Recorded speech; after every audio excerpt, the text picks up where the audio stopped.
How are things? Ron's head peered out of the wall where once there had been a fireplace. Harry smiled at his friend as the darkness invaded the living room. It was unusual for him to be back so early from the ministry. In all honesty, doing the hours that he was, in the historical archive and reporting to Cleus Lupin all that he was discovering about the universal link as well as his era work was taking up a lot of his time. Rarely did he get to see Hermione. She was doing stupid hours at work, and even when he had been commuting to Strasbourg she was barely at the apartment. Rarer still was time to see his friend. So it was welcome indeed when Ron had left him a recorded flume message asking if you were free that evening, and he had flued back his reply as soon as he could. Busy? Harry yawned, the closed curtains wafting gently as he sat on the floor by where once had been an open fire, now sealed off in Harry and Hermione's rented house, a small fact which the Flu network had conveniently overlooked when setting up their connection. Busy and tiring. I'm looking forward to a break, not long now till Halloween weekend. You? Interesting, nodded Ron. I've got a new job. Children's entertainer. Magic tricks, jokes. Clowning around. Loads of money in it. Brilliant. How are the wedding plans? Harry sighed. Non-existent. You've called it off? Ron sounded incredulous. No. Harry continued. We are rarely here at the same time. I can't remember when I last sat down with Hermione for a meal. I've been asked to liaise with the history of magic teacher at Buxbaton's and communicate everything I've found out so far about the history of all magic, and report back anything they tell us to. I mean, where am I supposed to find the time? He sighed again. Hoping to get some plans together when we are tog there, not long now till the long weekend. Just over a week. And I've got so many gigs booked, Ron replied, his tone a little guarded as if he were trying to minimize his success to his friend, given what Harry had just told him. You working tonight? Yes, a bit.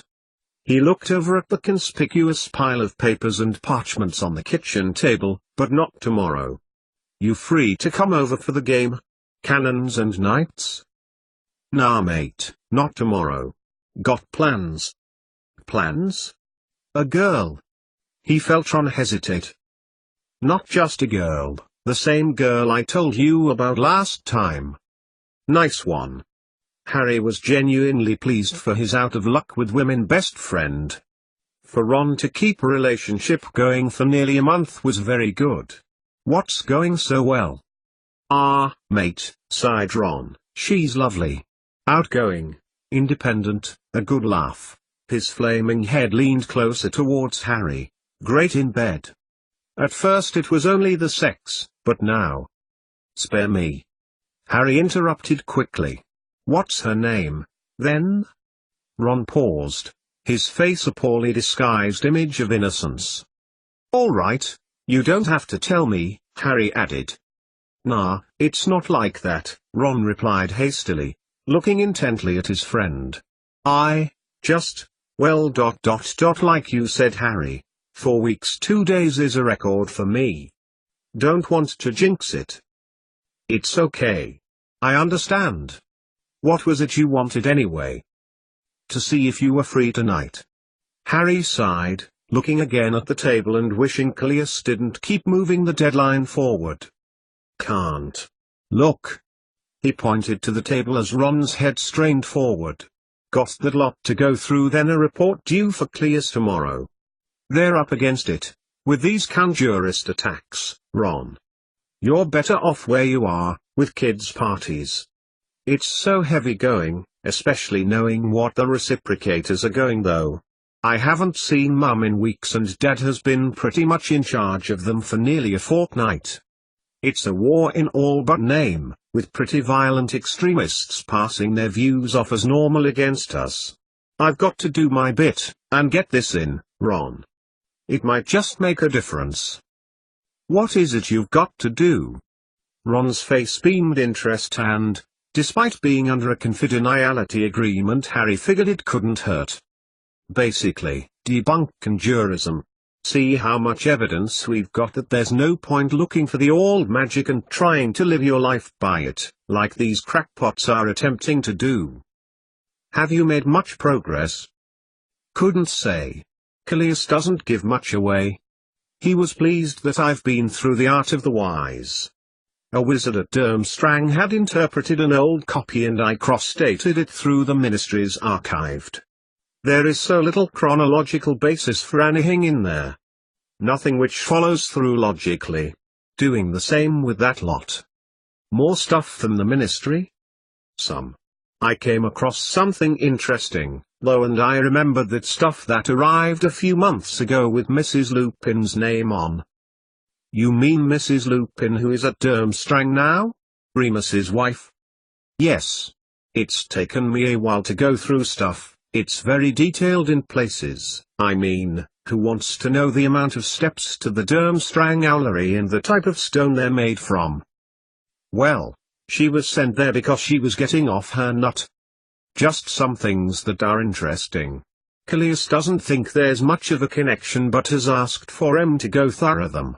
I've got to do them tonight. Hemian's been threatening to burn them since they arrived, and I want to include them in the report. It's that desperate with the ministry, Ron. I've got to do all I can. Besides, I'd be as happy to keep hold of them, you just don't know when things'll come in handy. Sounds like a thrilling night, replied Ron, sarcastically. It wouldn't be. Callias had asked if he could go through the documents Cecilia Lupin had sent, detailing every reference to all magic, Durmstrang and conjurists. It was a long, drawn-out process hampered with very unscientific opinions every so often about her colleagues, the ministry, Callias. Especially Cleas and her resentment to being at the Norwegian school and how she blamed him for keeping her and Septimus apart. More like a diary of her findings there and another about her personal life rolled into one. It won't be. Another time? We are planning on a 30th October get-tog there, Ron. Are you interested? You could bring your girlfriend. Or not, he added, taking in his friend's expression. Sure, said Ron. That'd be great. Not sure about my girlfriend though, he added quickly. She's a non-wizard and has had bad experiences in the wizard world. I just want to take it slowly for a bit. Ron's voice tailed off and Harry smiled. It was great that his friend was happy, romantically speaking. If they were serious they would meet this mysterious lady in time. Right, look, I'm going to have to go. Got to get to it, Harry concluded disconsolately, his eyes drawn to the kitchen table again. Oh, right, okay then. Night, Harry. Thanks for fluing, Ron. Night. The wall went dark and Harry reluctantly dragged himself up from the floor, assing the paper pile for the best place to start. Picking up a sheet at random, Harry read a few words. Potion. Flu. Durmstrang. Ragnhild Anderson. Wolfspan. His eyes flicked up and down, knowing he would have to read this emotionally charged document hunting for clues. Nowhere was a good place to start, really. Drawing up a chair, Harry wondered whether he shouldn't just have made himself a member of the reciprocators in the summer when Cleas had asked for more volunteers. Was risking your life 6 times a night as well as working in the ministry all day better than reading this? Harry shifted on the wooden chair in the drafty kitchen, the environment making him feel cold and uncomfortable. Maybe better being a dead reciprocator than a live historian, he wondered dryly. As he reached for his tea, his eye caught the word Vale. He had read about this the other night, of a place thinly divided from the world, where the dead went. Cecilia Lupin had included it in her book with his name on all those years ago. He knew that Tabitha Penwhite had something to do with it, too. What, though? And how did it connect with his task of discrediting conjurists? To be pulled back up through the veil clouds, a bit like flying on the broom here in Durmstrang's Quidditch arena, I fancy. Well, there was something, then. Harry could always hit the emergency brake. He knew it wouldn't take him long to go through the manuscripts, letters and accounts.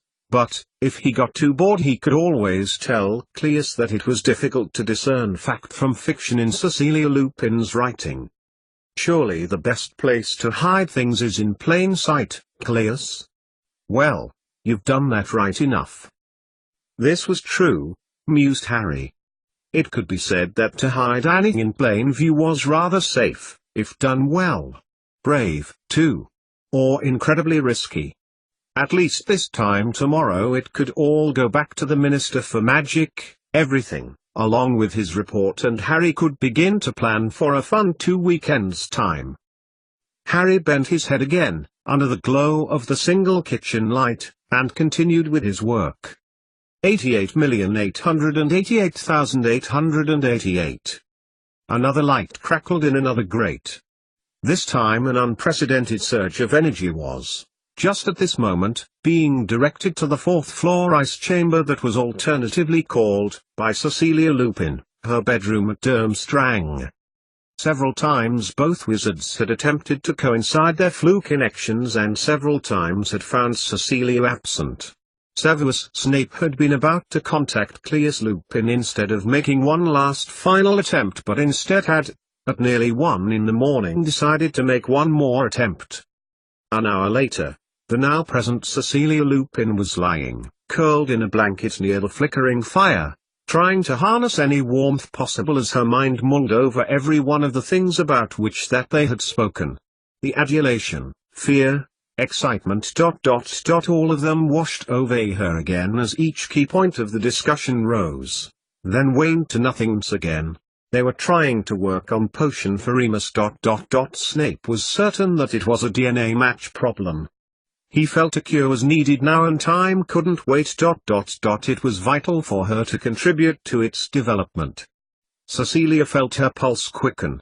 To have her darling better. And to be together with him no matter what. As they had planned back in the summer. Please, could you consent to be involved? He had asked. Cecilia's mind diverted as she remembered herself looking across at Cleus's fiery apparition in the now empty grate. He had nodded in approval, and she had felt cross with herself that he had interpreted her inclination as a request for permission, and her heart quickened again. How likely are attacks from conjurists? Severe ones, I mean? Cecilia had asked. In true reciprocator style, Cleus and Snape had briefed her on the defense of the nation by the wizards already signed up to reciprocation and the errors at the ministry. Both wizards had paused before replying, and Cleus, who Cecilia had noticed flinch a little at her words, had spoken first. Almost certainly, Cecilia. It is a threat that no one has ever conceptualized before, attacks from a fundamentalist group, from anywhere, at any time, with the justification born of the origin of all wizards, or so the conjurists claim. Which is what makes their cause so outwardly justifiable. Thinking his words now, as the dark night rolled into an ever-dark morning on this island north of the Arctic Circle in winter, it occurred to her how reasonable Cleus had sounded. How fair-minded. Could it really have been spoken, or her attended upon with such a request for help, for it had been help for which they had come asking, not by force or coercion, by the same wizard who had done his utmost to get rid of her in sight and sound from those who Cleus wanted her to assist. The stab of pain she felt between her shoulder blades was the same pinching of stress that she always had when Cleus had backed her into a corner. This time, Cecilia had not been starstruck enough not to have called for her own conditions. To be in contact with Septimus, something which Snape had promised could happen under his supervision. Cecilia had asked for unrestricted access to information from Hedgewards and from any reciprocator whose help would assist her in both her pursuits. Again, granted. And then Snape had retained the contact via flu as Cleus had bidded, a professional, neutral reply. Cecilia could not have expected anything else, and she had first begged him for news of Septimus. Was he well? How was he progressing? Was he fitting in with life at the school? Then, Remus. How serious was his condition? What was his prognosis? In what form did he think Remus's cure might take? Her heart beat faster again as she thought about the anticipation she'd felt when her first point of contact for months about her family was about to tell her news of them. Cecilia stared at the place Snape's head had been. The headmaster of Hedgewoods had, in turn, answered her questions and relayed further information to her, that of the conditions of some of the non-wizard students who had sickened, the reciprocators fighting for every opportunity to overcome the nightly, and sometimes daily attacks from conjurists on non-wizards and on wizards who opposed them. Cecilia had promised to relay all that she could. Anything she had gleaned from her colleagues at Durmstrang, she would pass on to Snape. He had gone into detail about a similarity between the wolfsbane potion and its biochemical mechanism and the potential that an attack from a vampire was, in all likelihood, going to affect the body in the same way, much as the vector in malaria. But it appears more complicated than lycanthropy, Snape had concluded. Lycanthropy appears to affect the DNA only. I knew when I was developing the wolfsbane potion that would eradicate the majority of werewolf symptoms that the mechanism was an inhibition of the red blood cells, the only cells which do not contain DNA. I knew that if these could be altered, then the process of changing the person into a werewolf would not occur because the pathway would be broken. And a specific quantity of silver nitrate timed to be released into the bloodstream at exactly the right moment was what did it, and did it permanently. Had she had enough time ... back in the other place ... Cecilia knew now that she would eventually have got there. Cecilia dragged her mind back to the present. Right then and there, right here and now, from what Snape had gone on to outline was, for vampirism, it was the death and regeneration through imbibing blood, the only cells in the human body without DNA - that caused a vampire to live on. By biting a victim, the vector which caused the disease was transmitted. And it was only human blood, or blood with cells lacking a nucleus, which were effective desire quenchers for vampires. Their bodies changed too, they became paler, a way of allowing maximum absorption of vitamin D with minimum light. They could be killed by direct exposure to the sun's powerful beams. So sunlight would kill the vampire-causing vector, which was likely to again reside in red blood cells, but it would also kill the vampire. Cecilia stared at the large granite-blocked ceiling as hypothesis after hypothesis skipped through her mind before suddenly, as if reciprocation had never stopped being her raison d'etre at Durmstrang, Cecil seized parchment and quill and began drafting out her thoughts. He would be back that evening, Cecilia had heard him say, and she had returned his simple goodbye because her mind had not been on anything more than her ideas as they twisted in her mind like a mass of writhing snakes. And then Cecilia's mind rested on one further question, one which had seemed both logical and odd at the same time. Snape explained that her son was the only living person with a genetic reference to Remus. Her heart now raced again at the thought of Septimus. She could see him again. Be a part of his life. She was needed here again, rather than being banished to a convenient place far from him and the rest of the world. To cross-match, can we have your permission to analyze Septimus's DNA, Cecilia? Snape had asked. And she had said yes. As long as you explain to him why, Severus. And as long as he himself agrees. 88,888,888. Some of them bobbed a little higher than others. Some a little lower. Tabitha didn't know how long she had sat on the cloud where she was at the present time, or rather, when she was. Time meant nothing, and everything here. The chicken sandwich she had procured from the memory below tasted real. It was really filling her up. As was her own thought about the pattern she had spotted. Age. Occasionally, as she traversed between memories, new ones floated by, at first zephyrs wafting slowly around, as if causally, then building up density and culminating in another cloud as closely similar as the others around it as it could be.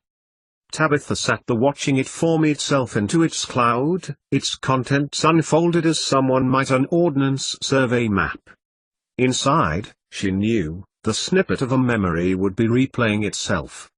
The first thought that occurred to Tabitha as she sat was, did the memory continue to play when a person was not looking into it? Was it still there without anyone looking into its fog-like essence? Or was it her own perception that made the memory real? The one she had seen arrive was indeed paler than those around it. Did the color determine age perhaps? Or was it recollection? Really old memories, such as ones that had belonged to witches and wizards whose days had long passed, were somewhat thinner and with less substance. It was, Tabitha mused, her mouth full of buttery chicken and soft brown bread, if they had a lifespan of their own.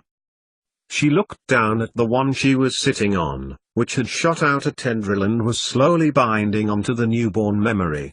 And then looked in the direction she could only think of as opposite her feet, and therefore, up. Of course the plan would work. Everyone, if everyone meant Severus and K. Lupin, knew that. But by which method Tabitha had not been able to say because she was only now formulating it. Information passed between the two memories as Tabitha looked again at the clouds. So, older clouds, less dense and a darker shade of grey compared to this new one. So, if that were the case Tabitha closed her eyes as she tried to formulate her own thoughts she needed to prove her hypothesis first. Swallowing the rest of her crust, Tabitha steadied herself where she was before hauling herself to her feet. Tentatively she took one step and then another towards the edge of the cloud she had been sitting on, carefully trying not to find a thinning part through which she had descended on several occasions, sometimes several blush-inducing occasions, depending on the memory. Careful too not to get entangled on the tendril towards which she was approaching. They had a tendency to trip you up as you got near, on purpose, Tabitha supposed wryly, and you would end up further below the cloud you wanted to explore to start with. And this cloud was definitely of interest, newly formed and in connection with one below, of a school scene, of Hedgewoods. A few young wizards she recognized. The amount of these had slowed down in the past shorter amount of time than the time she had been behind the veil time. Something had limited the memories that had been so abundant of the Hedgewoods school children just a short while before. Tabitha bounced over, her foot just missing the connection of the tendril of the other side. She was a little disappointed that the tendril did not reach out Trifid style. Instead it did nothing, but Tabitha did feel herself floating downwards. Well, she thought, as the cloud began to envelop her. What was this new memory? From what would she discern of its origin and context? The surroundings grew darker as Tabitha felt her feet touch the first solid object the memory defined. Was it the ground? She stood still for several moments as she acclimatized to the scene. Dark. Nighttime. Solid floor. Tabitha flexed her toes, her shoe pressing upon a flagstone floor. A breeze flitted down the corridor as a summer butterfly, but, no. It certainly wasn't that season. The wind felt chilled and the night seemed foggy. Tabitha outstretched her hand and felt around in the darkness. She clasped nothing, swung her arm around and scraped her knuckles against stone.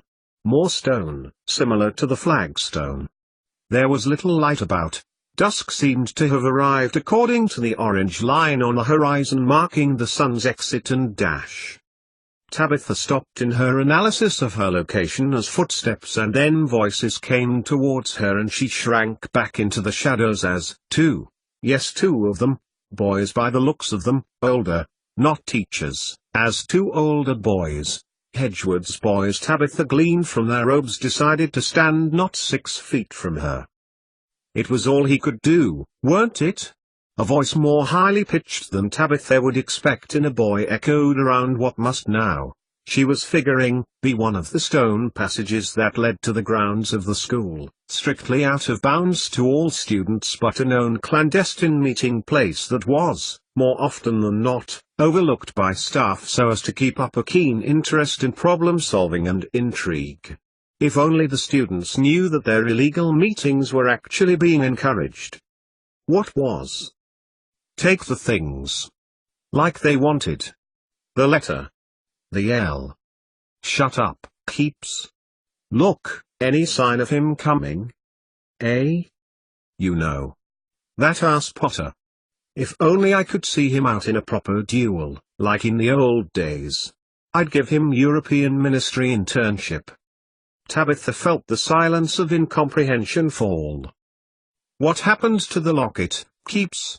My father needs to know that its disposal was terminal. More silence. Even though it was dark, Tabitha fancied she could see a mass of crinkles in the first boy's forehead as he tried to work out what he was being told. Vincento staged the break-in as your father suggested, leaving a mess. Taking the letter. Taking the locket.